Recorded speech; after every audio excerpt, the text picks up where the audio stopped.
Hi, it's Matt from the Intergalactic Herald. Just doing the Star Atlas Weekly News Recap number 66. If you want to find any of the links mentioned here, please go to intergalacticherald.com.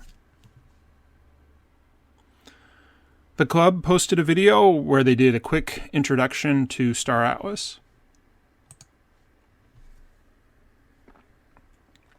Star Atlas TV posted a replay of the the Atlas Brew number 67. This one was about claim stakes.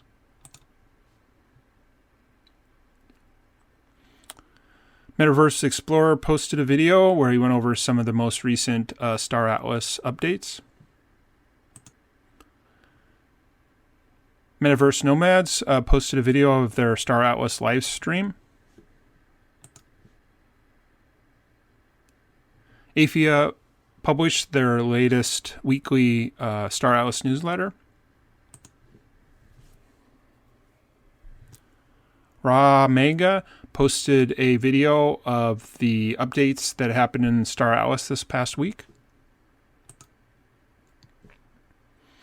Pathfinder posted a video of some Star Atlas updates and his interactions in the Star Atlas metaverse.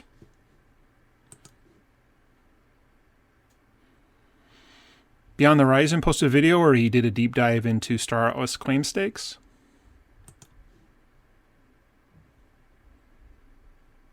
Star Atlas TV posted a replay of the Atlas Brew number 68, which dealt with Star Atlas lore. Puck the Pirate posted a video where he looked at if you could make a profit playing Star Atlas Escape Velocity. Metaverse Explorer posted a video where he went over some more Star Atlas updates, including things that might be coming up in the new Showroom 2.1. If you'd like to find links to everything mentioned here, please go to intergalacticherald.com and look for News Recap number 66. Thank you.